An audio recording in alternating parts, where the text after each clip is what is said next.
Ladies and gentlemen, welcome to the Greatest Profession Podcast. I am your host, Matt Asciutto. As you know, probably, it's been a while, guys. It's been a little bit. Honestly, I just have been working so much, and when I'm not working, I'm setting up the nursery and trying to get ready for this baby, because that's it. I'm allowing myself paternity leave. That's a good thing about working for yourself. I just had to, had an internal memo. And by internal, I mean in my brain. And I'm like, hey, I'm going to take time off. And then I was also like, cool, you do that. So anyway, this episode, this is me and a former classmate, Jeremy Nix. Jeremy, he also graduated 2017 from the University of Tennessee. He is a general practitioner. He moved down to Florida, kind of came back to Tennessee for a little bit, and then now he's back down in Florida. Small animal, general practice, and now the medical director of a VCA. And so we actually talk a little bit about kind of, his experience with that and the benefits of, working for a corporate, to some extent, especially as it fits his lifestyle and his desires as a veterinarian that does not necessarily want to be a small practice owner. The thing about Jeremy and I, he's actually a little bit older than I am. We both have a background in education. We both have background in, having a life prior to veterinary school. And we also both have a background apparently in starting vet med just because it was the logistically viable option, which is not how most people get into it. So when we were in vet school together, we were actually a part of the same anatomy small study group. We, shared our dog during dissection. We bonded over being elder fellas who were involved in life and relationships and things like that. Honestly, that he is practicing small animal medicine comes to a surprise to me, and that he is a medical director even more so. When I heard about all that, I'm like, really? Much in the same way as I presume that he felt about me being an ER doctor. It just wasn't in the plans. Wasn't really what we assumed would happen. So it was nice to catch up with Jeremy and see where he's been. But also it was just interesting to hear his point of view. I mean, it's not one that I necessarily would have. I mean, the idea of kind of filling a leadership role within this kind of grander corporate structure is not something that has ever really appealed to me. But it really works for him. And so it's nice to hear that point of view and that input. So without further ado, here's our conversation with me and Jeremy Nix.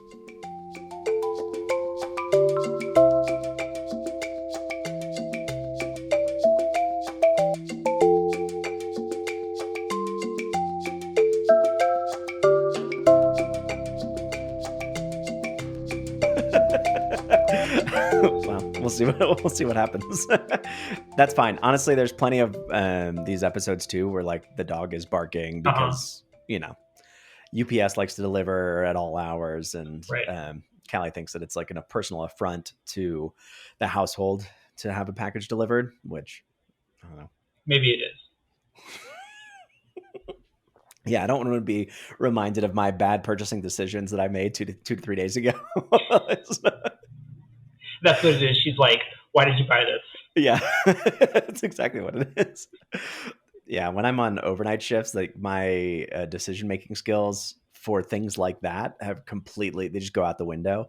So that I'm like stressed or overtired when things start arriving at the house. Mm-hmm. It's like Lindsay's like, all right, he's been buying a bunch of garbage again. I did want to, so you said that you thought you were going to do emergency medicine? I didn't know that. Yeah. So this was complicated because, when I first went to vet school, that I had been a failed teacher essentially. And so I'm going to call a spade, right? I was a failed teacher. What makes one a failed teacher?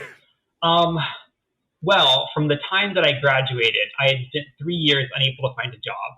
So I think that qualifies. They're like, we are so desperate, but not that desperate. Well, I do want to clarify because your listeners don't know me. It was the Great Recession, and everybody was having a hard time. We were having a Yeah. hard time. See, I hadn't had a job in like 3 years in my field. I was like picking tomatoes and like doing data entry and whatnot. And at a certain point, my resume was just ruined. Like I couldn't find a job outside the teaching profession because Right. whenever I applied for jobs, they'd be like, "So, master's degree in education. I assume you'll be quitting in September." And whenever I applied for a job in education, they were like, "So, 3 years and no experience, huh? Right. That sounds like a story." Yeah. So anyway, so I was a failed teacher. And Catherine's pitch for getting me into vet school was, "Oh, I read this article in like the New York Times or whatever saying there's a shortage of large animal veterinarians. And Ah, that sounds like a thing you could do." And yeah. so that was my plan. Like when I applied to vet school, like my application was like, "I'm going to be a large animal vet." When I did my interview, we talked about being a large animal vet. Yeah. And I think it was the day we went to vet camp. You remember vet camp? Yeah. The day we went to vet camp, there was an article in the news about how some company, like in London, had made an artificial hamburger, and it didn't Right. taste very good, and it was really expensive, and it wasn't practical. But I was like, no, I've lived through one industry collapse in my life. It was terrible. If there's a chance it's going to happen to large animal vets because like lab grown meat gets real cheap, I'm not going to take that chance. And Right. so I switched to small animal like that day. Okay, hold on a second. So how did it not come up before this that like maybe you didn't have like a lot of experience in large animal medicine?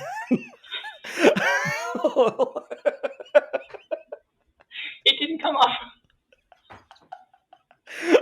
Like no one asked. Like in your interview or anything, that no one said like, "Hey, so like why animal, large animal?"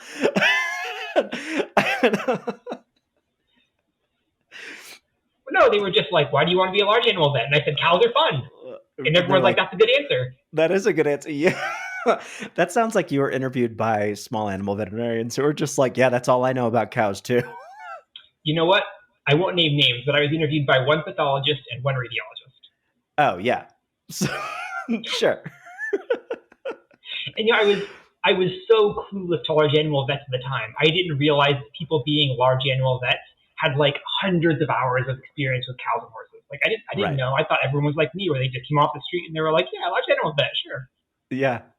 Yeah, of course. Yeah, because like why would you know? Yeah, and So then when I got there and met the people who were actually going to be large animal vets, I was like, "Oh, this is not going to work." yeah. Yeah, meeting some of the people in our class who, you know, obviously grew up in like on a field. Yeah, like grew up around cows and horses, had their Right. degrees in like being horse and cow people. Right.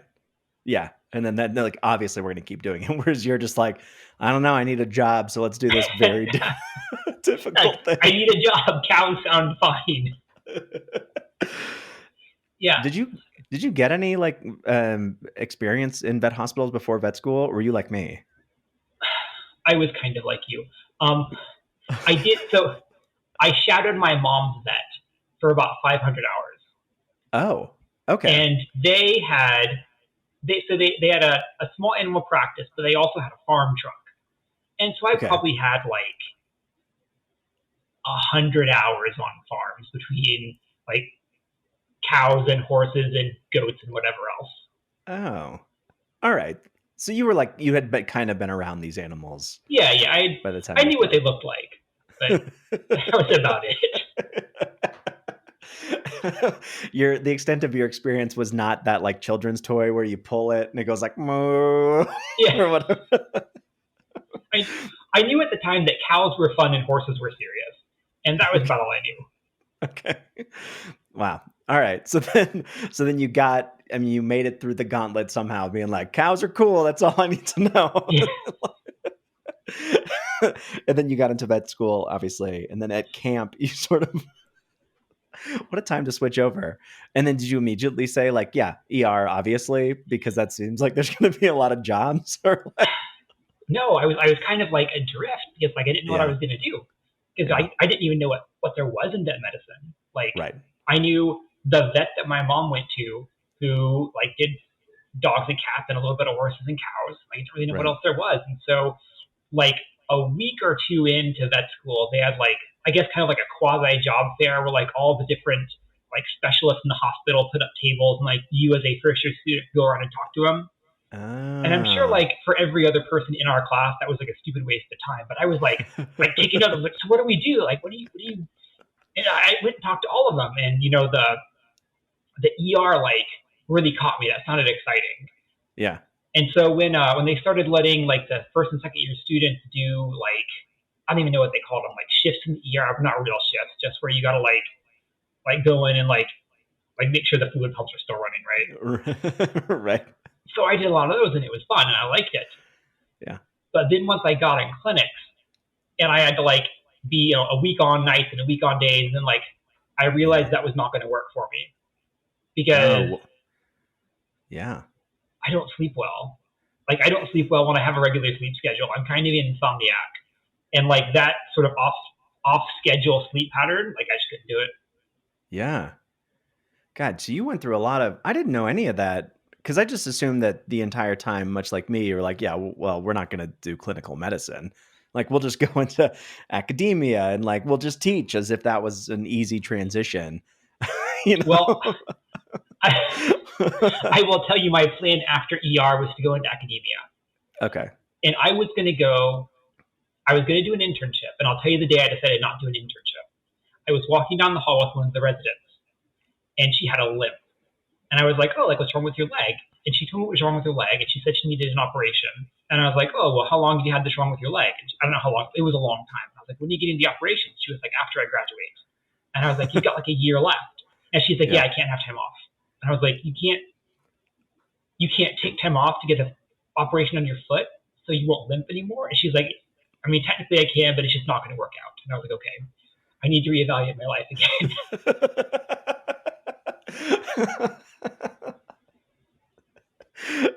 Yeah. I need a profession where I can take time off. Well, and I need to say, after the recession, like I went through so many things. I tried to join the army, and I tried to like join the FBI, and I tried to like work in the private sector, and I tried to work in like finance. Like I tried so many things, but there were no jobs. And by the time I got to vet school, like I was done having plans. Like none of the plans had worked. Whatever, like I was just like, sure, whatever, let's do it. Like this sounds great. I'm going to do this thing until it seems not great, and I'm just going to switch because like nothing had worked anyway. So there was no point like planning it out because the plans had all not worked. I mean, yeah, I remember that time, which I guess at this point just seems like an entire lifetime ago, which it kind of was. That was what, 15 years ago? Almost 15 years ago. That was a long time. Yeah, like an entire lifetime. Yeah. But I similarly, I mean, like I left San Diego in 2008 with the hopes of getting, or with the quasi promise. It wasn't really a promise, but hey, there was a doctoral student at UCSD in the lab that I was working with, and she ended up doing her postdoc at a Harvard teaching hospital in Boston, and so she's like, hey, if you want, like we could absolutely use your help, like come out when you're able, interview, all that kind of stuff, and I drove out there. It was July of 2008, and she was like, yeah, I mean, everyone in the lab loved you. I see where this is going, and I'm so sorry. Because I remember it was October 2008 that the wheels came off. Yeah. And it was like, you could see that there was, storm clouds on the horizon, because they were like, well, we're waiting for funding to come in. And as soon as we have funding, like that's your position. So absolutely, the bottom fell out of the economy. No one was giving anybody any jobs. I ended up being not quite homeless, like, but we were staying at my my then girlfriend's, Melissa's parents' house for a while. And like I kept calling these people for I think about a year and a half afterwards, and they're like, yeah, we're still waiting on research. Like we still haven't filled this very necessary position or research funding. So yeah, I was that close. Yeah, Catherine was doing her master's degree at the same time. So yeah, all those like research funding things are like, I know where you're coming from. Yeah, and it wasn't until like what 2012. I mean, it would have been about the time that we started vet school that like things sort of started increasing and like doing okay. Yeah, I think it was fall of 2013 that a friend of mine who was a teacher called me and was like, I can get you a job. And I was like, at this point, I'm already committed. I'm in organic chemistry. I might as well see this out. You're right. Right. Yeah. Okay. All right. So then, so there you go. I mean, that's interesting to me because like when we were in clinics together, I felt like both of us were equally befuddled. Maybe that was No, no, that's true. And you and I had like a special bond, right? Because like everyone else, just wanted to be a vet as long as they could remember. And you and right. I were the two who were like, well, nothing else works. I guess I can apply. Right. Exactly. This seems practical. Yeah. And we'd see each other walking down the halls in clinics, and we'd both be like, I made a huge mistake. And the other was like, I know. Yeah. Me too. Yeah. Yeah. But we're already here. Yeah. Like, what are we supposed to do? And I know both of us that first year, like out in practice, we'd talk, we'd both be like, this isn't working for me. I need to figure out what else to do with my life because I don't Yeah. like this. Yeah. Yeah. And so what happened? So like, because I look at you, because I know that you were considering, or at least pitching to the University of Tennessee to like do some stuff with them, and academia and politics and all that kind of stuff works. So Right. there's For that. various reasons, it didn't work out. But yeah, that was what I hung my hat on. Like that was my plan. I was going to get out of practice. I was going to go back to school because Yeah. I was a forever student, and that was just the way it was going to be. I didn't like actually being expected to like have a job. Yeah. So what happened? So how did you kind of, I mean, because you're still doing it and you're doing it in a, like you're moving up a ladder instead of like trying to jump out the window. Yeah. So like what happened? Like what kind of hooked you back into small animal medicine and continuing working? Well, I'll tell you a big part of it is one, I realized that I have like generalized anxiety, which I didn't before. Huh. And two, I learned how to manage it. Oh, how so? Like, what do you mean? So, like, I mean, I was a forever student, right? Like for 15 years, or whatever, I had tests or I had, studying to do. And then I was out in the workforce and I never had a job. And like, I was always stressed and always anxious. Yeah. And then I had assumed, and in vet school, everybody's anxious, right? It's how it is. And I had Right. assumed that when I started working, that would sort of go away. But it didn't, it got worse. Mm. And, for my first 6 months of practice, I would wake up in a cold sweat every single night at 2 a.m. Jeez. And like, I was like, okay, like something is not right. And eventually, like, I sort of kind of figured out that, okay, this is what anxiety is. I'm Yeah. having anxiety. This is what that feels like. That emotion that I can't recognize, I'm putting a name on it. I'm calling it anxiety now. And then once I did that, I said, okay, like I need to like do some yoga. I need to like take deep breaths. I need to practice good sleep hygiene. And once I started doing those things, I kind of got it to like a manageable level. And Yeah. the techs I work with now, I've worked with them forever, and they are aware that I have some anxiety. And so like, if I'm in surgery and I ask my tech what the blood pressure is every 2 minutes, she knows I'm having some anxiety that day. She can be like, okay, the blood pressure's Right. under control. You can relax. Right. But that was a big part of it. So like once I stopped feeling anxious all the time, I liked the job better. Okay. And then I also sort of had to, I guess, learn how to deal with the people part. So I'm not a people person. I'm kind of an introvert. And dealing with all these people every day, some of whom were like really stressed and angry, like was a lot. Right. And there had to be a point where I was like, you know what? I don't care. I don't care what they think. I don't care. I don't care if you're mad. I don't care if you're mad. You guys can be mad. And like, maybe that's not the right way to handle it. I don't know, but that's what I do. Okay. So, I mean, it is a survival technique. Absolutely. Like It is, and it works for me. Yeah, because if you're affected by everything that everyone says all the time, and you're in the industry where you're dealing with, like you said, like every 15 to 30 minutes is another person who is also mad potentially.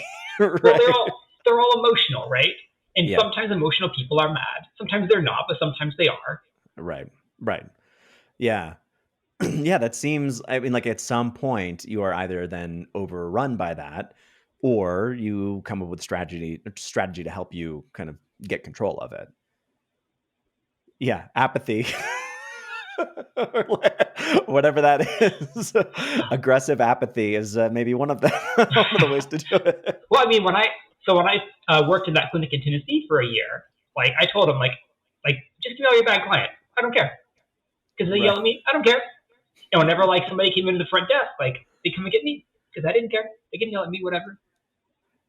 Do you think? I mean, Gosh, so was that a gradual thing, or like, I mean, did that just click one day? How do you actually develop that? It's one thing to say like, I don't care. It's another thing to actually become unaffected by the things that people are spewing at you.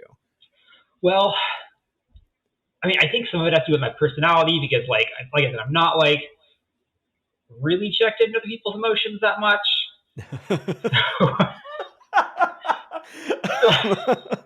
This is something my wife tells me all the time. You have no idea. No, so I'm just, I'm not a very emotional person, and so it's hard for me to identify the people's emotions, but I can tell when they're like sending negative waves at me, and that's feel bad. Right. And so, after a couple of times, like somebody just completely unloaded on me, and like I felt bad for days afterwards, and I was like, why are their emotions affecting me so much? And eventually, I had to be like, okay, like something is happening. Somehow they are offloading emotion onto me. I don't understand the process, but I'm just have to to not do that anymore. Right. So that sounds like, so both of those things that you've said, so that piece where you've recognized that people are offloading their emotions and then you're like, well, I just can't let that affect me anymore. And then the other piece where you actually identify anxiety as something maybe more than just like feeling anxious or feeling, overwhelmed or stressed out in the moment. Like those two things are important, like identifying those things. I guess, how do you then move into that next piece where you actually change your behavior? My question sort of surrounds, I mean, did you see someone? Did you talk to somebody, or were you just like, I got this, I'm going to change my behavior on my own? I mean, it took a lot of work. Catherine was always telling me I should do yoga, and I always resisted it because it's kind of boring. But when I started doing it, I was like, hey, this is actually really relaxing. Yeah. And so, that was good and important. Okay. And, I don't know if it's like the actual exercise that helps, but like sort of the controlled breathing, is really helpful for me to get that anxiety under control. Right. And as far as sort of not letting people offload their emotions, I was listening to a different podcast, and I can't remember who it was. I want to say it was Vet Girl. And the host said something like, never accept criticism from anybody you wouldn't go to for advice. Oh. And that was like an epiphany for me, because I was accepting so much sort of negative emotion from all these clients who didn't know enough about what I was doing to even know if I was doing a good job or not. Yeah. Yeah, that's interesting. Never accept criticism from someone you wouldn't go to for advice. Yeah, you're right. Because it's like we put all this, I don't know, importance into the words that other people say, but it's like, why are we giving that much credence and, that much responsibility or respect to these other people? The hell do they mean to us? What do you know? Right. And so where I was coming from before that, I'm Mormon. And so Joseph Smith once said, whenever anybody criticizes me, I always think about it, because I often find that there's a kernel of truth to the criticism. Sure. And so that was sort of my ethos before that. I was like, anytime somebody is criticizing you, there's probably a grain of truth in it. And I'm sure that's great advice in general, but it was not working for me. Right. Yeah. Yeah. And so I switched. Yeah. Because you're right. I mean, discounting a criticism or, feedback or whatever it is entirely is also not necessarily the way to go. Like, if you keep getting the same thing over and over again, perhaps there's some truth to it. Right. Right. But yeah, trying to workshop that in the moment on repeat every day is a very difficult thing to do. Yeah. It didn't work. It was too much. Yeah. Right. Yeah. So it's like either you take out the kernels or you become super overwhelmed and shut down and, then you quit. Right. Right. So then from those things, you've kind of then been able to manage the sort of negative aspects that were bubbling up. Like, is there like a joy that you saw too in all of this? I mean, did you start enjoying this at some point? I don't want to sound negative. Enjoyment is a strong word. Sure. Yeah. I guess I would say I'm satisfied with it. Okay. I don't know if there's any point in the day when I'm like, I love doing this. Right. This is great. I mean, sometimes there is. Like sometimes, like there are moments that are just pure joy. Like when I enucleate a commodus dog's eye and it wakes up and it doesn't hurt anymore, like that's a moment of pure joy, Cool. right? Yeah. There are some moments that are pure joy, but a lot of days are just like a grind, and like I don't. It's not that I dislike it. It's just that they're just what you're doing. Yeah. And at the end of the day, I'm like, yeah, I did work today. I'm satisfied with that. Yeah. And it's not that I didn't like the day. It's just that like I don't know that I ever sat down and was like, I love what I'm doing right now. Right. Yeah, it's not like going down a slide, or Yeah. you can be like, wee. Yeah, like I mean, if you ask me at any point, would I rather be at Disney World? Like, yeah, I'd rather be at Disney World. Right, exactly. I do think that we do get kind of caught up in this idea of like, yeah, this has to be joyful and happiness at all times. Otherwise, we're doing it wrong. Like, I don't know. Maybe it's a job, and like that's okay too. And then find parts of it, within it that like resonate, and you're not miserable, of course. Like things that you're sad. I mean, you want to be satisfied with it. You want to know at the end of the day, or at the end of the week or month or whatever, that you're doing the right thing. Yeah. So you remember on the small animal rotation at UT, sometimes they get together and like the professors make everybody say like, okay, what's your mood today on a scale of 1 to 10? And everybody would be like, oh, I'm like an 8, I'm a 9. I said 5 every time. And they'd always get mad. They'd be like, why are you only a 5? And I'd be like, because 5 is baseline. Like, right. I didn't win the lottery today, but I also didn't break my leg. It's like a 5. Yeah. They didn't like that. But like by definition, most days are a 5. Right. Yeah, exactly. Yeah, of course they would be. Why wouldn't most days be 5s? And in fact, a 5 I thought that'd be pretty high. Yeah, 5 is fine. Yeah, but clinics. But I mean, I only have myself as reference. My average day is 5. I'm going to clinics every day, or like doing my vet job every day. Like it's 5. It's fine. 5's fine. Nothing wrong with 5. Right. It's a 5. You're not a 3. You're not at an 8. And plus, you don't always want to be at a 10, because then, what do you got to look forward to? Well, then 10 turns into 5, and then you're like, well, I gotta get above 5. Exactly right. Yeah. I like that. I think that's a silly, because then you're like also then required to say something higher than what you feel. It's like, oh, you're not doing well. It's like, no, I mean, I'm doing fine. Like, they'd always say, they'd be like, oh, you're only a 5. What's wrong? Like, nothing. It's 5. Right. Nothing's wrong. Like, why are you guys so happy? 8? It's starting to be a 4. I'm telling you. So then at what point, so you were down because you went down to Florida, and then you went up to Tennessee, and then you went back to the same clinic in Florida. Why then move into because you're a medical director now, is that right? Yeah. So why not just, why? Why would they do that? Well, as with every part of my life that actually works, there wasn't really a plan. It just kind of happened. Yeah, sure. So, we moved down here because Catherine, who for your listeners is my wife, has some autoimmune diseases, and she really doesn't do well in the cold. Like her skin flares up, her joints flare up. She just doesn't handle it well. But she loves Tennessee, like the mountains, the falls. She loves Tennessee. Yeah. And so we came down to Florida for her health, and like it worked out because the job ended up being really good. And, we got a good community down here, and her health got a lot better. And so, she was always like, well, I feel a lot better down here. My disease isn't flaring. I might be able to handle Tennessee again. And then every winter, it would get down to like 60 degrees at night. She'd be like, I should have been done. This isn't going to work. But then in the summer, again, she'd be like, okay, I feel like we can make this work. So I was like, finally, let's give it a try. Let's see if it works. And so we decided to go back to Tennessee. It turned out it did not work.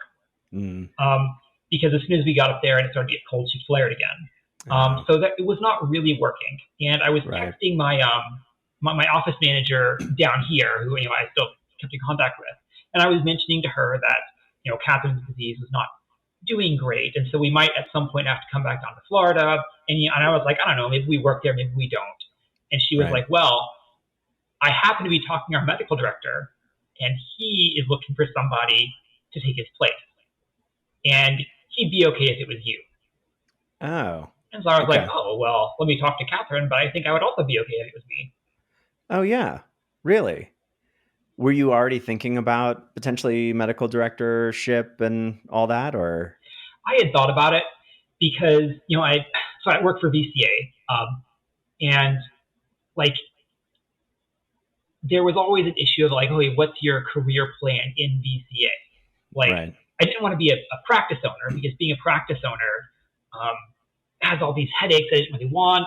And, unless you like have a ton of money to throw around, you're not going to get sort of like a big clinic. And I like working in a big clinic. I like having a bunch of different doctors to like talk to and like discuss cases with. I like that. And so like, what was my plan? And so medical director seemed like the logical next step. And so the analogy I use when I would explain it to people is, well, does Captain Kirk want to own the Enterprise? He doesn't. He doesn't want to own the Enterprise. He doesn't want to shop for dilithium crystals. He doesn't want to have to like find somebody to do maintenance on the Enterprise. Captain Kirk wants to do what he wants, which in his case is like kissing green ladies and punching lizards. And letting Starfleet own the Enterprise lets him do that. Right. If he wanted to, he could own like a merchant ship or something, but like that's not what he wants to do. He doesn't want to like, move merchandise back and forth. He wants to like lecture aliens on the Constitution. And so I just think about, what is it that I want to do in veterinary medicine? Like, do I want to do purchasing? No, I don't want to do purchasing. Do I want to like worry about dividends and salaries? No, I don't want to work on dividends and salaries. I want to like treat diabetics. And I can do that as medical director. Yeah. Yeah. Okay. It makes sense. And but you like, both of those, either owning your own clinic or being a medical director, still require some level of leadership, meaning that like you have to do things other than treat the diabetic. That's true. Yeah. Well, so there's a trade-off, right? Because, I don't want to like be the boss in any sort of traditional sense, but I also don't want anybody to be my boss. Right. Yeah, exactly. And so like somebody has to be the boss. Right. Right. Exactly. And being medical director works out pretty good because I do have a boss, but he doesn't work in my clinic. Mm-hmm. And so like most of the time I'm unsupervised. Right. Yeah. Yeah. So you still like are not the most responsible person in the company by any means, but you're also left alone. Yeah. You can do your own thing. That's what I want to do. I just want to be unsupervised most of the time. Yeah. And then if personnel stuff comes up in the clinic, I can handle that. That's fine. Most of it's easy, honestly. Sure. I like to be left alone. I feel the same way. I feel like I have a problem.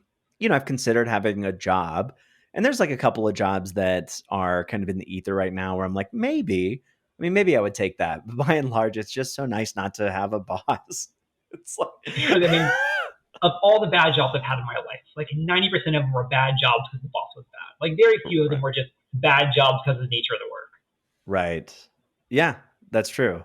So then what do you find that you do to like not be that bad boss? Like, how do you think your people hate you? Just out of curiosity. Yeah. I think we have a good relationship. One, so there's two kinds of bosses, right? There's micromanagers and there's delegators. Right. And I'm like very far on the delegator side, okay. Which usually works out great. People don't like to be micromanaged and they like to have their skills validated. Yeah. So, I can just be like to a tech or another doctor or whatever, this is the thing that needs to be handled. I trust you to handle it. If you can't, I trust you to find somebody who can.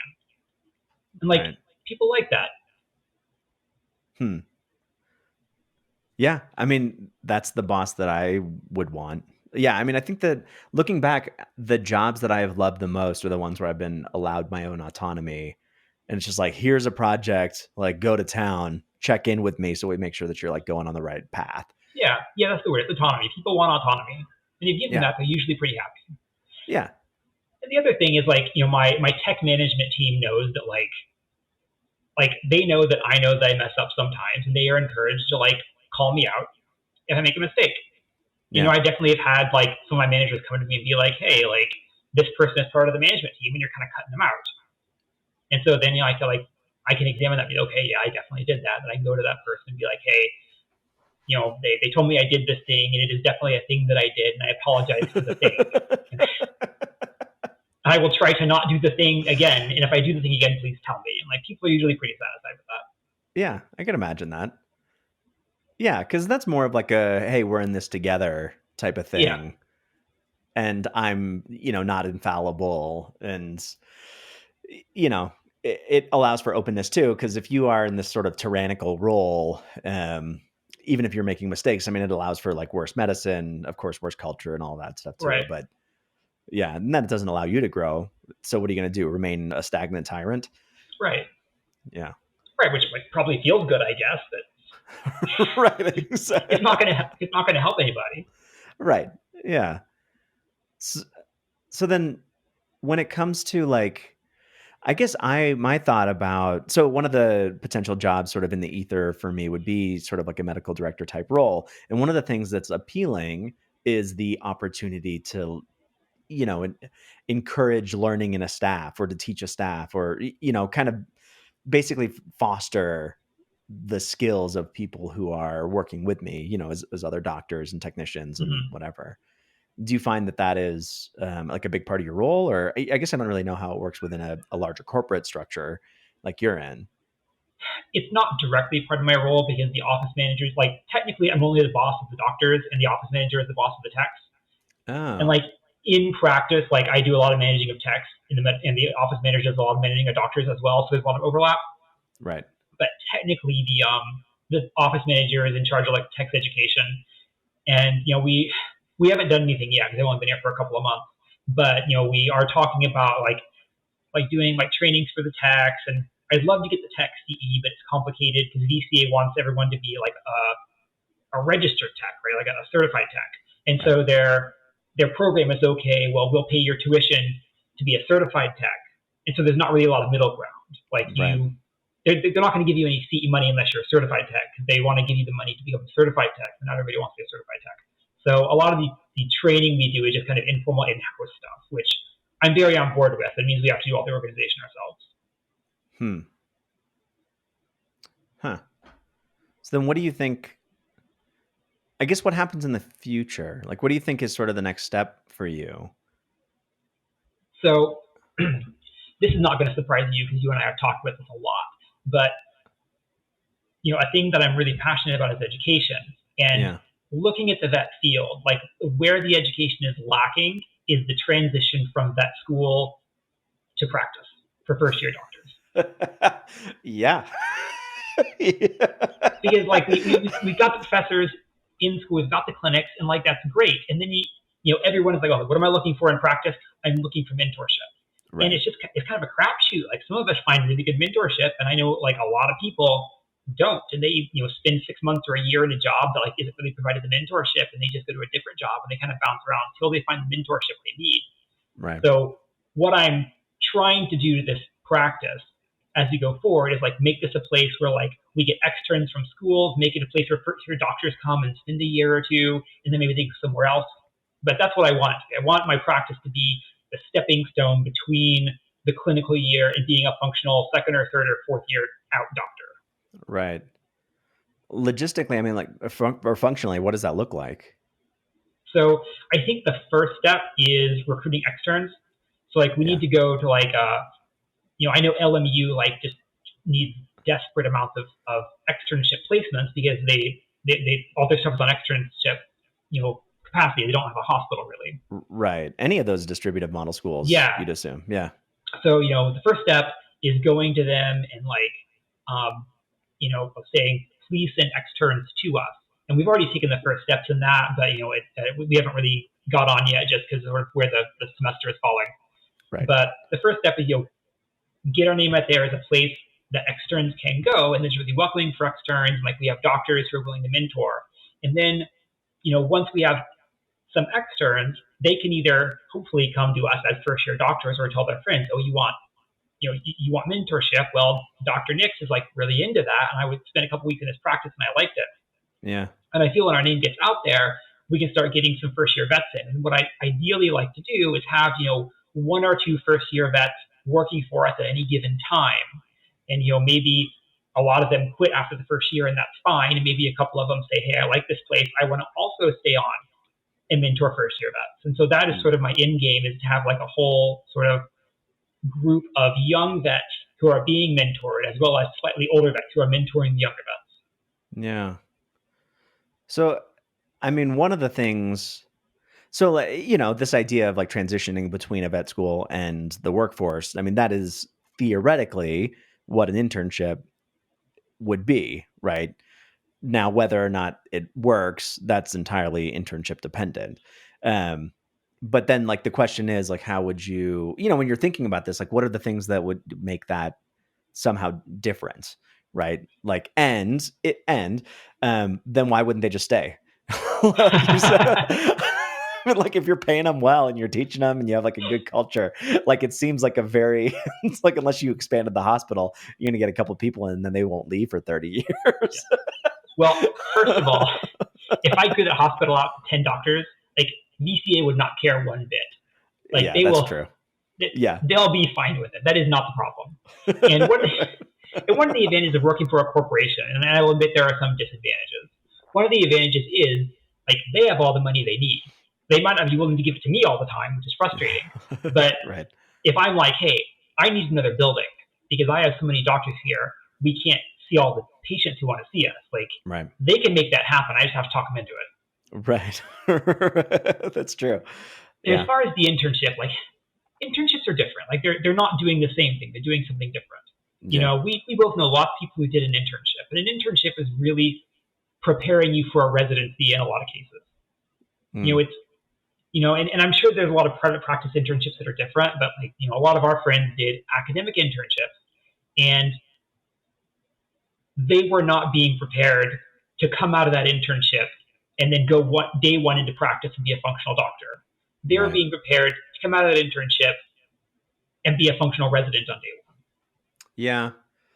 Yeah, I guess you're right. Especially if we're talking about like general practice stuff. I mean, coming from the ER realm or the specialty realm, like I am, when I see interns within private practice, I mean, they work within this thing, and then their next step would be like being an emergency doctor or going into residency or, whatever that next step in the pathway is. But they're already working that environment. Yes, it seems like it would be, I definitely know that if there's an intern on with me, I am not preparing them to go into general practice. Right. I don't have that skill. Right. And my best example is like ear meds, right? Like I live in, South Florida. I see 5-6 ear cases a day. When I came out, I had derm class in third year or whatever. I did a 2-week derm rotation. I had no idea what to do with the ear infection. Yeah. Like I knew to do a cytology and I saw some stuff. Like what medicine do I use? I don't know. How long do I use it for? I don't know. Like it's yeah, when you go back through your notes, it's like frustratingly vague. Yeah. Also, it's like use the best antibiotic for the location. Like right. Right. And I know from knowing a lot of interns that like they were also mostly doing ER, and then they would do like a soft tissue surgery rotation. There'd be a derm rotation in there, but I don't know that I'm convinced that extra year of internship would make them come out and be like, oh, well, I use Metamax for this one, but I use a quinolone for this one. And this is when I culture. Like I just don't know that it's giving them that particular type of information. Yeah. And what then you end up susceptible to is like just glomming on to whatever the first piece of information is. Right. And and then just being the doctor who's like, this is how I do it. Right. I don't know why, but this is how I do it. Yeah. Right. That's how go ahead. So when I got out, like I didn't know how to treat simple diarrhea. So like how often do we discuss like just like acute colitis in school? We don't. And so I got out and then like I asked our medical director, well, how do I treat acute colitis? And he was like, metronidazole. And so for like the first 2 years, I gave him metronidazole. And then after a while, I was like, wait, I'm reading a lot of articles that say not to do that. Right. But like, I didn't know because that, they trained me to do different things. Like when I got out, like probably in my first 3 months, I had a diabetic ketoacidosis. And man, I knocked it out of the park. I did a great job. I nursed it back to health. I got it regulated. But acute colitis, I had no idea. Right. Yeah. Something that they gave you a textbook or a lecture on. I studied for this test already. Like I got this, but like the rest of it, you're like, I don't know anything about it. If there was a question, it was like one question because acute colitis is simple, right? Like they were like, oh, well, like what do you treat acute colitis with? Like bland diet and time, right? Like fine. Right. But I didn't study that much for that. That was the gimme question. Right. Right. Yeah, exactly. I remember for me, the most obvious one was parvovirus. Like I remember we learned so much about all the different viruses and everything like way back. And then you'd go through rotations and, people would be like, oh yeah, that's parvo. And I had no idea what the hell they were talking about. And then I like got into practice and I didn't know how to diagnose it. I didn't know how to treat it. I didn't know anything about it. And yeah. And I'm like, because it was so common, because it was something, and that's like a pretty serious thing, but because it was so common, like we never talked about it. Right. I just wasn't so as someone else who came in from sort of not a veterinary background, you will appreciate this. My very first clinical year rotation was internal medicine. And so like the internists are like asking us what we want to learn. And the kids are like, oh, I want to learn this. I want to learn that. They got to me and I was like, I want to learn how to express an anal gland. And like the whole room just stopped and stared at me. And they're like, this is internal medicine. Right. You want to learn how to express an anal gland? And I was like, yeah, I feel like it's an important part of the job. And no one's ever taught me how to do it. Right. And they were like, okay, we're going to handle this in like the very first room. So like I had to ask for explicit instruction in that because like it's not what they're there for. Like there is nobody at the vet school who's there for that. Right. You know what's crazy is for me it's the physical exam. I feel like we did have a class early on. It was like week 2 about how to do a physical, and then after that it's just like, well, just do physicals on as many things as possible. And you're like, all right, I guess. But like they all say, like the eye folks, like the orthopedic folks are like, oh, well, feel as many normals as you can. I guess what everybody says. It's like, okay, but like I don't really know what am I touching the right place? It's we didn't even have anatomy yet when we took that class. That's right. It's just like they're like, you feel the kidney? I'm like, I mean, I guess, is that what I'm holding right now? And it never came back up. And no one to this day, like no one else has ever gone through a physical exam with me. It's just me making it up every day and hoping that I'm not missing stuff. Right. Because it's not like you're going to go to like the AVMA and there's going to be like new updates in physical exams. That's the talk they're going to give. Right. Exactly. It's like, it's the same as what we knew 20 years ago or whatever. It's like, well, I still don't know that. I mean, for me, truly, it ended up being that, for the first 5 years, probably I would double check everything in the abdomen with an ultrasound. Mm-hmm. I'm like, I think I might feel this. And then I would like, basically do a free little quick ultrasound because I never learned it. Yeah. Yeah. I do that too. Like I do lots of things where I'm like, okay, this feels okay, but tell you what I'm going to do. I think we need a urinalysis. I'm going to go and get a cysto with the ultrasound. And the owner's like, why do you want a urinalysis? I'm like, I don't think I'm making myself clear. I need to use the ultrasound to get a cystocentesis. And they're like, oh. Right. Yeah. It's really hard to make then the transition between that sort of like learning phase and then feel comfortable enough that then you're okay to start charging for it. Yeah. Like, it wasn't until relatively recently, like within the past couple of years, that I like actually started charging every once in a while for the ultrasound that I was doing, because I'm like, this is diagnostically relevant. I'm doing it on purpose. It's not because like my physical exam led me to this diagnosis. I'm not using the diagnostic out of fear. But it's a weird thing to then start charging for. Yeah. I didn't start charging for ultrasounds until I went to like a 30-hour VMX ultrasound camp, basically. Yeah, that makes sense. Yeah, once your like skill level has now led to that, got to that level. Yeah, how do you, I mean, as somebody who is now in that position where you are like, quote unquote, in charge of other doctors, and like surely the corporate is talking to you about numbers and things like that to some extent. Like, how do you wrestle with some of that? I mean, there's some stuff I can't fight. Like corporate determines prices, right? Like if corporate wants to raise prices, corporate raises prices. And like there's not a lot I can do about that. Right. But in terms of like how much stuff we see, I'll be honest, I don't know, because our clinic is like a very busy clinic. And like we always make our benchmarks. We blow them out of the water. Like this is not a concern that we have because we're lucky enough to live in a place that has like a lot of business. Right. And we stay busy enough that like it isn't really an issue. So like we never have to like drum up new business. We never have to like go looking for new clients because we're always booked 3 weeks out anyway. Right. And so like when your people are doing, I've always just been sort of curious about this. So like when the people that work in that clinic are doing procedures or doing, diagnostics or whatever, like how do you make sure that things are being charged for appropriately? Like what is that process?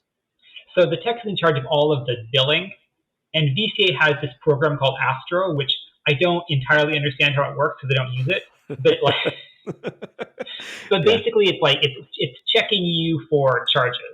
So if you're like, okay, we gave fluids, it'll be like, oh, well, was it subcutaneous or IV catheter? Because you didn't say you put an IV catheter, and then you'd be like, Right. oh, well, I did put an IV catheter, so you put an IV catheter, and then it'll Uh, say, okay, well, did you use a whole liter? Because you didn't say how many fluids you used. Like, oh yeah, I used a liter.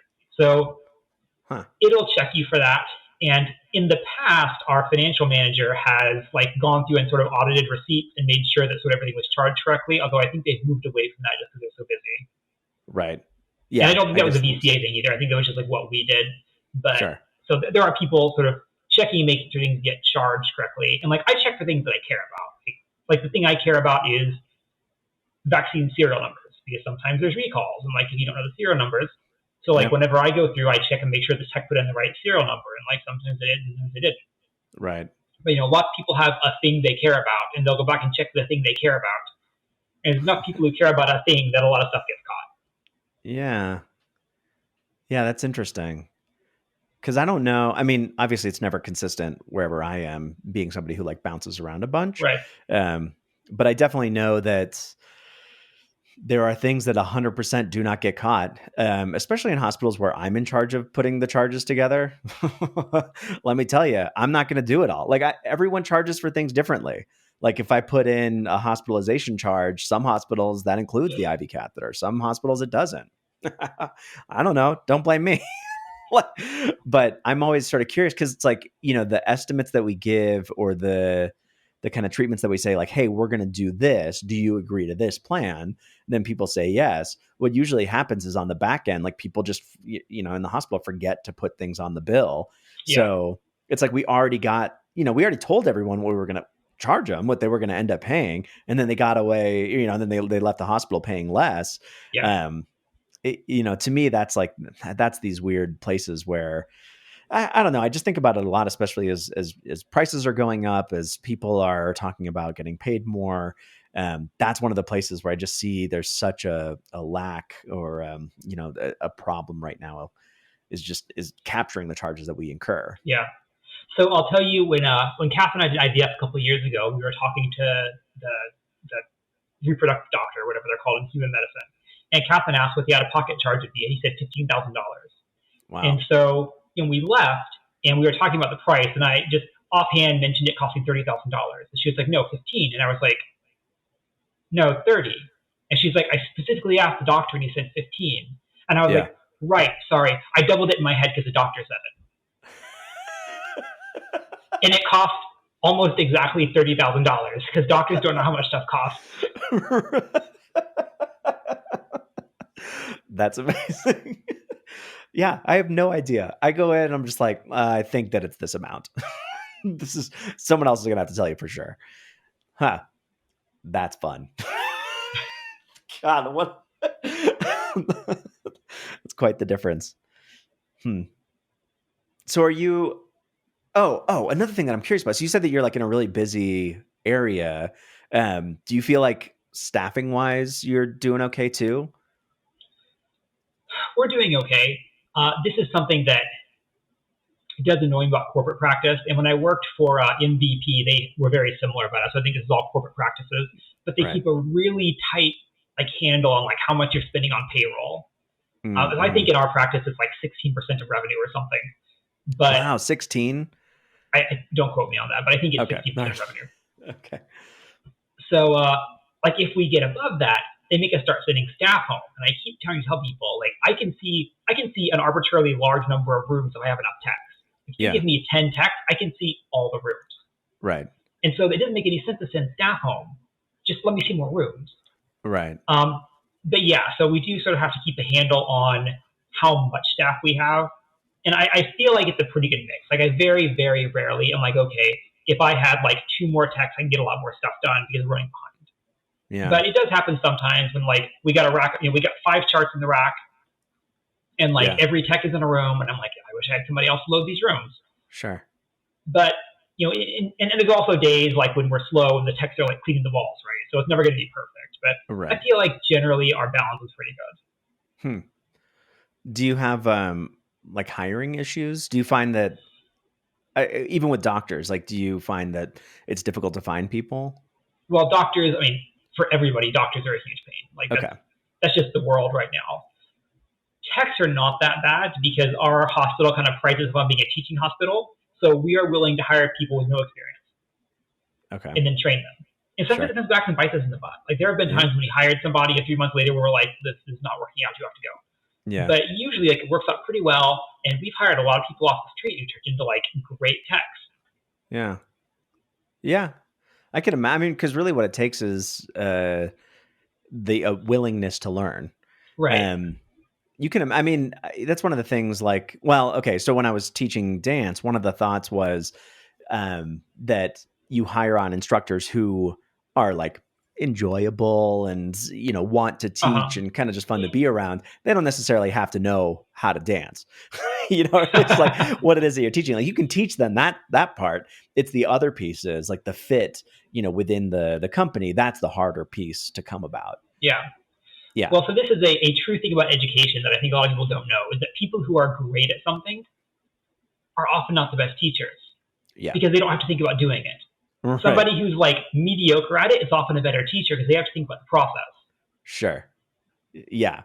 And I found that, as you get further away from the initial steps of whatever that learning thing is, yeah, you get like that more and more that much more and more out of touch. Right. And I remember I've known lots of vets who are like, 60-year-old vets and been doing this for 30 years. They're great at their job and they have a really hard time explaining why they're doing what they're doing. Yeah. Because they haven't had to think about it in 30 years. Yeah. Yeah. When I was at UCSD, or when I was thinking about like going to colleges in general, and then when I chose UCSD and then I went to UCSD as an undergrad, one of the things was like, oh yeah, look how many Nobel laureates we have, and you're going to be going to class with all these brilliant people. It's like, yeah, they were terrible teachers. I didn't learn anything. I was like, for the first time, because I took calculus in high school and then like got into college and I'm taking calculus again. I'm like, this doesn't make any sense whatsoever, or like whatever the next, the third semester of calculus. And it was just like, yeah, this is a horrific teacher who just forgot what it was like to learn calculus, but also was brilliant. Yeah. So when I was, one of the things I was trying to do when I was a failed teacher to sort of get back into the game was I decided to add a science credential to my resume so that I could be more marketable. And so I decided to add physics. And so the requirement, you had to have like so many physics hours or whatever. So I was just taking random physics courses from the university, but I really didn't have like the math background that a physics person would have. I had all the algebra and I had like one semester of calculus, I think. Yeah. And because I didn't know how the physics department was set up, I accidentally ended up in a graduate level optics course. Okay. And you just skipped a lot of little levels there. and I didn't realize it was going to be a problem. Basically, for the whole first test, it was fine. Like it was just like general optics stuff. And then for the second test, he was asking us to do all like second and third level derivations and things and like math that I had never even heard of before. And so I went to the professor and I was like, look, I think I've made a mistake. I don't have the math for this course. And he was like, what have you taken? And I was like, I've taken calculus 1. And he's like, okay, I think you'll be fine. Because he's been doing this for decades. He didn't remember how hard the math is. Yeah. Yeah. And so I was like, okay. And so I took like one more test and then I was like, I'm sorry, I have to drop this class. Yeah. I don't know what you were talking about. It's like there's probably 4 courses in between, like calculus 1 and what you need for graduate optics. Yeah. When I was in my graduate program, at least they were kind in that they would teach you the math within the course. So you we're talking about like linear algebra stuff and like Hamiltonian modifiers and all of these things, but then they would have like a separate part where it's just like, just in case you haven't taken this before, like here's how you do like a linear matrix and all that kind of stuff. Yeah. God. That sounds horrific. It was Jeez. it was a Yeah. great class. Yeah, I I'm had to sure. withdraw halfway through the semester. That was the only W on my resume. Wow. So then moving forward, do you think that you'll stick with what you're doing for like a while, modifying it and getting like the mentorship thing going and all that? Or do you think that there is sort of like a change, a derivative or a deviation from your current career path coming up? So I think at least for the, I guess, medium term future, I think that's my plan. Stick with this clinic. You Cool. know, um, try to get it to be a, sort of a mentoring clinic. Get that set up. What am I going to do 10 years from now? Like, I don't know, because like I don't want to own my own practice. I know that I don't want to have to deal with that. Yeah. Um, but I also don't really want to move further up in VCA. Like, again, to go back to the Captain Kirk analogy, like, was Kirk happy when they made him an admiral? No, he's miserable Right. because he wants Right. to fly the Enterprise. Yeah. Yeah. And so, like, I don't know if moving up the chain of command within the company makes any sense. So, like, I think that being a medical director maybe is just the way forward, just for lack of a better option. That it ticks a lot of the buttons that I want ticked.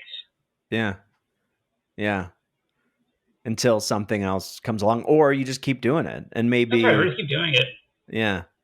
I think there's a book called Creativity Inc. Did you ever read that?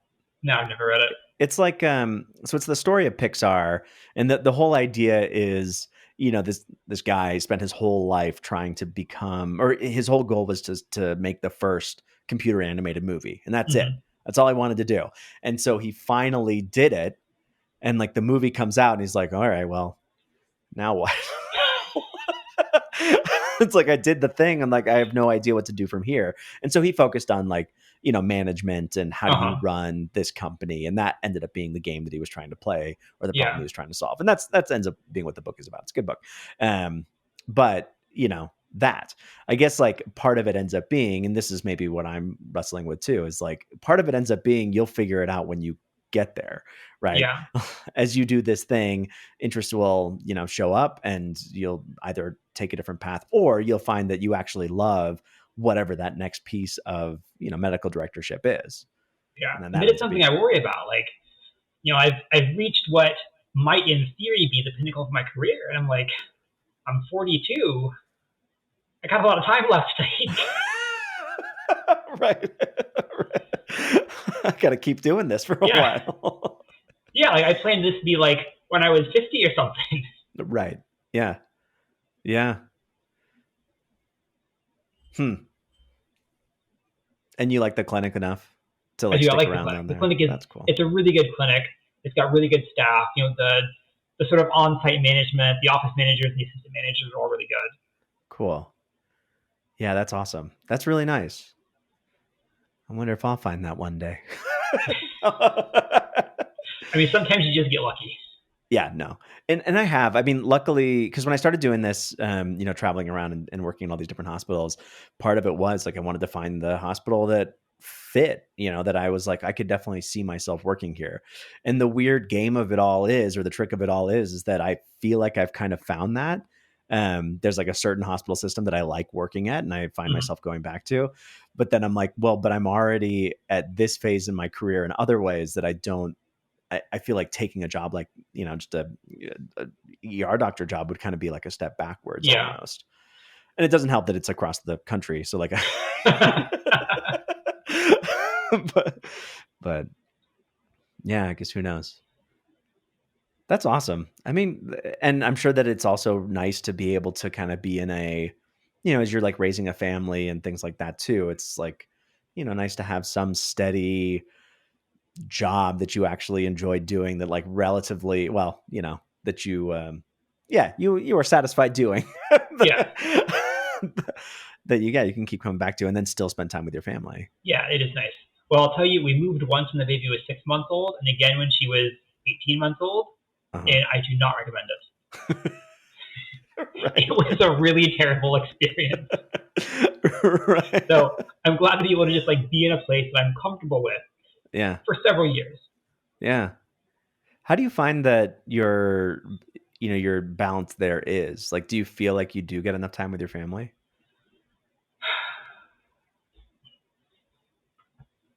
it's I mean, it's always going to be a weird balance, right? Yeah. Because like when I'm at work, I'm like, oh, I wish it was my family. My family, I'm like, well, somebody's got to make the money. But I'll tell you, my clinic in Tennessee, one of the selling points was they don't work 5/8; they work 4/10.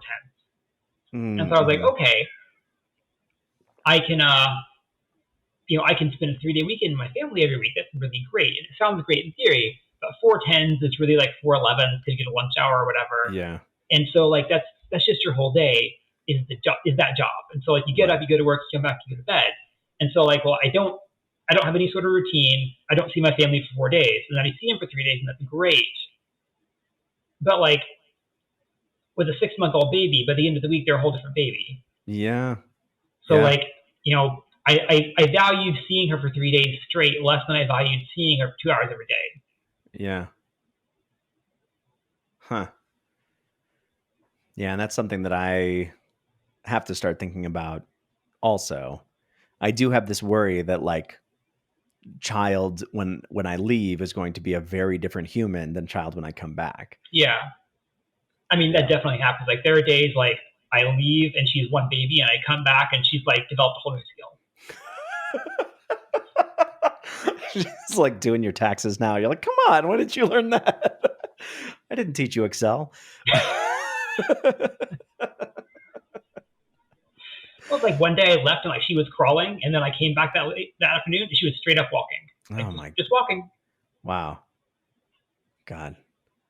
So then, do you find like it's better now? Are you closer to 5/8 or? Yeah, I'm closer to 5/8. Good. It's not really 5/8. It's more like 4 9s and a 7 or something. Right. But it's better, and I live 5 minutes from work, which is really nice because I don't lose any time on the commute. Yeah, that's awesome. That's really just build it's really nice. Yeah, I'm sure. Wow. Well, that's good, man. I'm glad to hear that you're doing well. I mean, it sounds overall like you're doing it. Yeah. It's working out. Yeah. And I know that like for you and me both, like that first year you were like, this isn't really working out. Oh yeah. This was a mistake. I spent a lot of time and money on this, and it was the wrong choice. Right. Yeah. Somewhere between the start of clinics and like a year and a half in, I was like, this is what a terrible mistake I've made. Yeah. Yeah. I think I was about 2 years out on the job when I was like, okay, yeah, I think I can do this for the rest of my life. Oh, cool.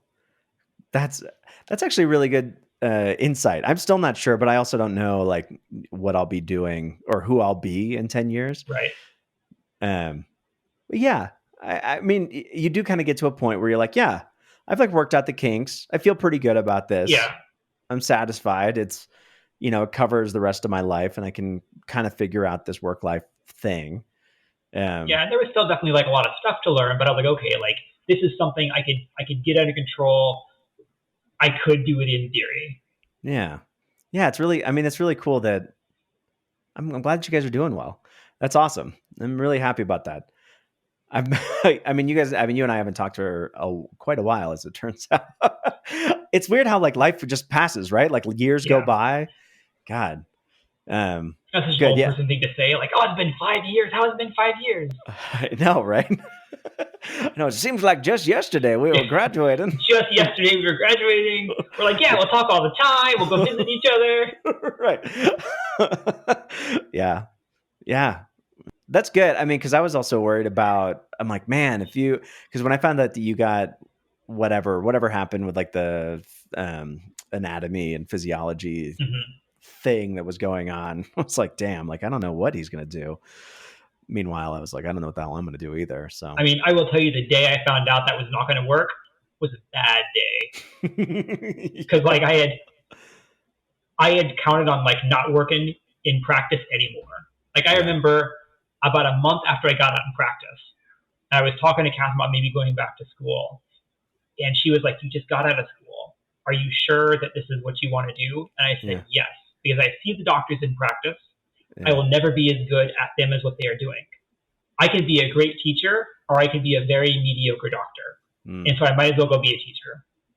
And I believed that for probably about the first 2 years. So when it turned out that I was not going to go back and be an anatomy teacher, I was very sad. So then you're destined to be a mediocre doctor. Yeah. Do you still feel that? I think I'm fine. I think Yeah. I think I'm fine. So I don't know if you and I had this conversation, but when I was about a year and a half to 2 years out, I was really considering hard going back and doing a residency in anesthesiology. Mm. And I had talked to Sarah Hopper's lab because she was doing her residency in Durham at the Right. time, and so I was talking to Right. her a lot about it. And one of the things she said was, you need to sit down and you think about all the reasons why you want to, why you want to go back and do the residency. And so I made like this whole list of reasons why I want to do a residency. And then I sat down and I crossed off all the reasons that were just imposter syndrome in disguise. Oh. And when I was done, there was nothing left on the list. And so I was like, okay, I guess I don't need to do a residency. Dang. Wow. Did she tell you, or did someone tell you to do the cross off everything that's imposter syndrome? No, that was me. Good for you. I knew I had pretty severe imposter syndrome. So Yeah. I realized that at least some of the reasons would be that, and I wanted to cancel them out. I just didn't realize they would all cancel out. Right. That it would be literally every reason. Yeah. Yeah. God. It is amazing how much of our decisions are sort of governed by, some level of, at least some level of self-doubt and fear of the unknown, or, whatever. I do feel like I limit myself, or I'm either actively limiting myself now or have in the very recent past, just because I'm afraid of like what would happen if I actually tried the thing. Yeah. Yeah. And I think like some measure of self-doubt is good. Like the reason I keep studying is because I'm afraid I'm going to be a bad doctor one day. Like, right. That, as soon as you're satisfied with your doctorness, like you stop getting better, and that's a problem. So I think some level of self-doubt is good, but you need to ride it. You can't let it push you around. Yeah. Yeah, that's true. Being aware of it and then seeing whether it's actually being detrimental or helpful. Is it inhibiting you or is it inspiring you? Yeah. Yeah. So VCA, one of the things they do is every year I have to fill out like employee evaluations, and I always have to do a self-evaluation. And one of the questions is, how is your medical practice or whatever? And I always put 3 out of 5. And my office manager, like, she hates it. She's always like, stop putting 3 out of 5. You're a good doctor. Right. And I'm like, well, it says, do you meet expectations? I don't know that I exceed expectations. Like, I have pretty high expectations. She's like, that's not what it means. Just put 5 out of 5. And I'm like, no, I can't put 5 out of 5. Right. Because my expectations are really high. Yeah. God, I mean, isn't that the veterinary struggle right there? Or maybe every professional struggle is like what metric are you judging yourself on versus the objective metric versus, the measure that the public is judging you on or your clients are judging you on. They're all different scales. Mm-hmm. Yeah. It's like you walking in and being like, how do you feel today? It's about a 5 out of 10. But 5, yeah. Yeah. Did she convince you at least to put a 4 out of 5? No, I put a 3 out of 5 every year.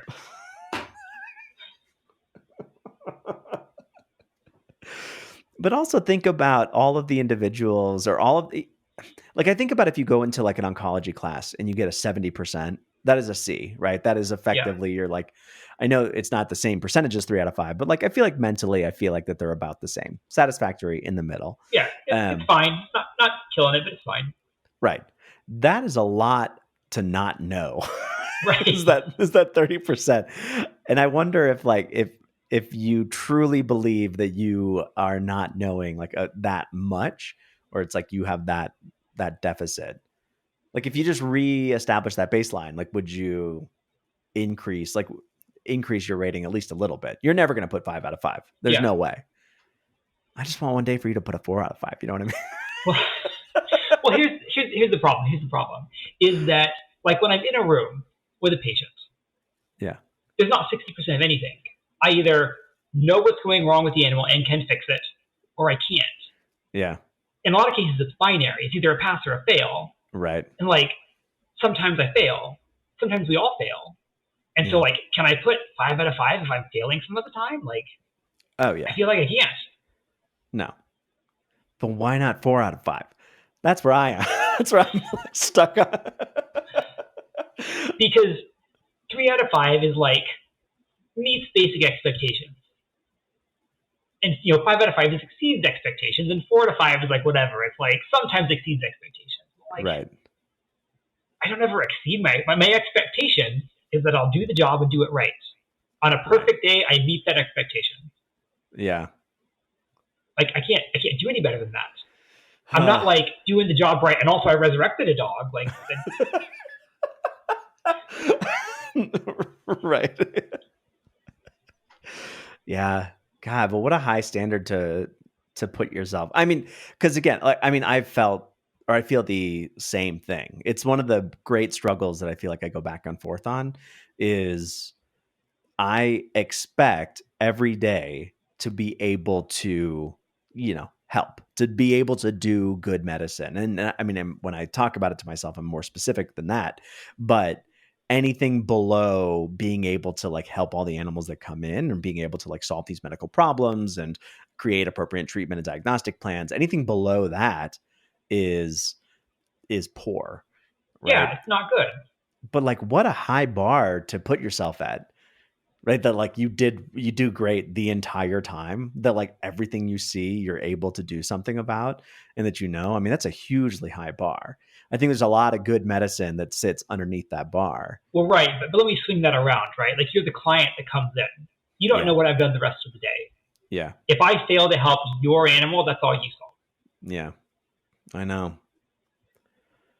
Yeah. I don't know how to wrestle with it. I don't know how to kind of satisfy both of those things, because at a certain point we have to give ourselves a little bit of leniency too. It's like we can't know everything about everything. We can't solve all these problems. Some of them are unsolvable. Some of them are unknowable. You can go to every specialist, like after you can go to every specialist. It can get a necropsy when it like doesn't work out, all of that stuff. And they still don't know. Those cases exist. Right. So like all along that doctor trajectory, I mean, can we say 5 out of 5? If you did everything, if you knew everything, if you were able to do all of it, and still had that outcome. I don't know. Yeah, I don't know. I don't know how to wrestle with all that. Because then, I mean, there's also the thing of like, if I'm always failing to meet my own expectations, then like, why would I keep showing up?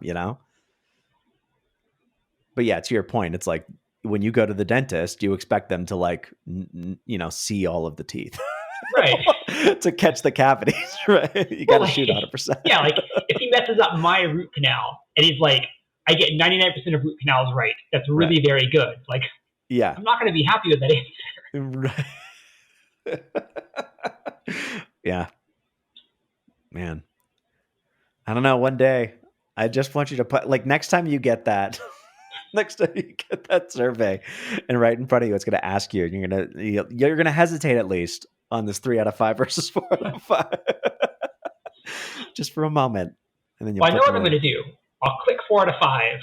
I'll stare at it and then be like, no. That's too much. And click on the 3. Sorry. Generally meets expectations. Like that's where I am. Right. Not this time, Dr. Nix.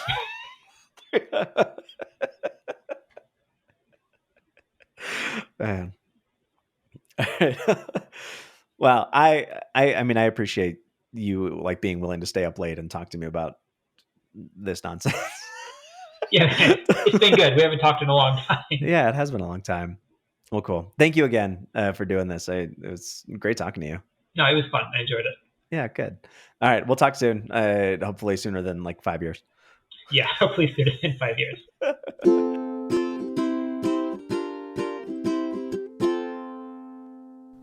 And that was my conversation with Jeremy Nix. That's Jeremy, guys. He's in vet school, he was definitely somebody who I feel like you either really loved him or you were maybe irked by him. I don't know. I don't have any more insight than that.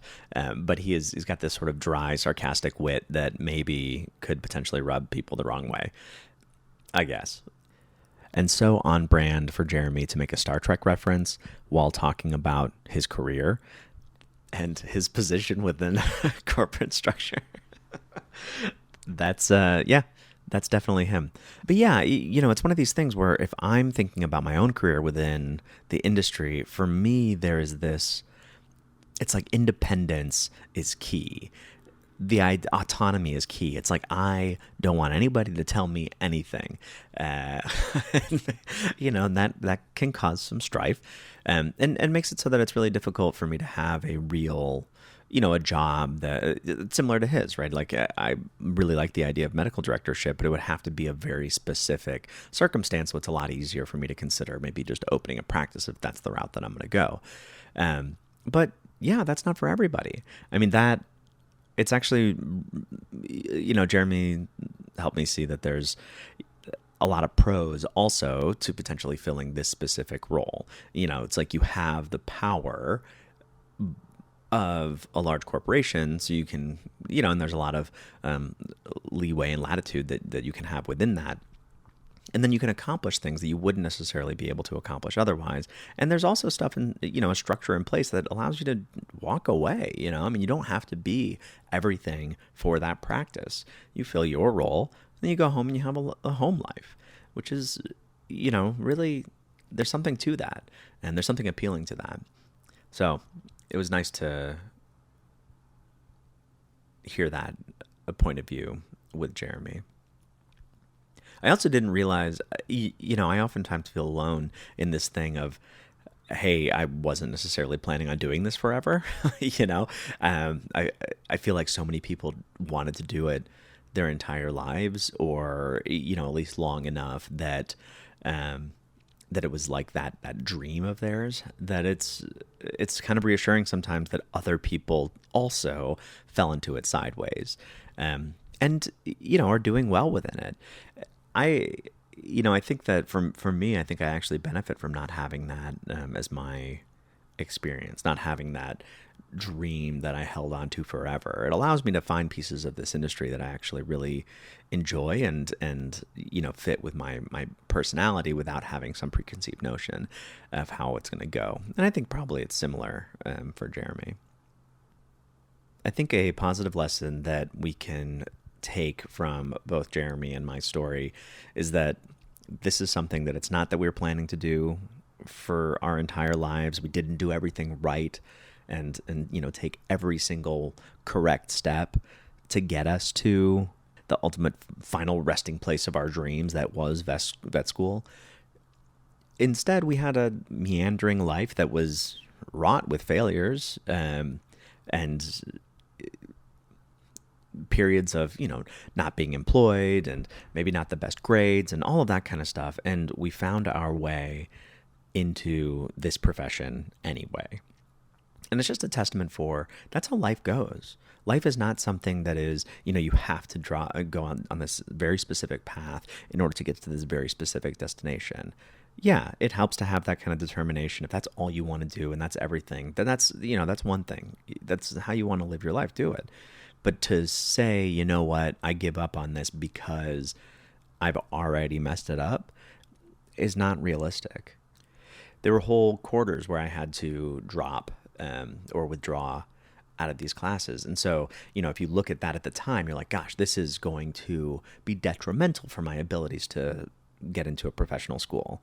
But the fact of the matter is that I got in and I graduated and I'm a veterinarian now. Yeah, it was a circuitous route. Yeah, I went and I did graduate studies and all that kind of stuff. But I eventually got to this point. And I think that the grand thing there is that nothing means anything. Nothing is that serious. Nothing will preclude you from achieving some dream unless you let it. You don't have to follow this exact perfect path in order to get somewhere. There's a great quote from an Edward Albee play. It's from the Zoo Story, which is, sometimes you have to go a long distance out of your way to come back a short distance correctly. And I love that quote. And it's, sometimes you have to kind of go the circuitous route in life or in whatever in order to kind of get to your ultimate destination. And I feel like Jeremy and I both went a long distance out of our way in order to come back that short distance correctly. I think that to believe that life stops or that certain things become impossible because you have somehow slipped off of the beaten path is completely false and crazy. So if you're, ever in that position where you're like, gosh, I'm never going to be able to recover from this, the fact of the matter is that yes, you will. The only way that you stop is if you give up. With all that said, thank you again, Jeremy, for talking to me. Thank you guys for listening. I definitely appreciate, as per usual, you being there. And thank you for holding out and waiting, being patient with me getting these other episodes up. I'm actually really excited about a lot of these that are coming up. So tune in. At some point, there will be a baby. I'll let you know. Not that you care. You don't know him. I don't even know what his name's going to be. So anyway, thank you again. And until next time, may this child come out not nearly as hairy as I am. Good luck to him, and good luck to you guys. All right. Thanks again, guys.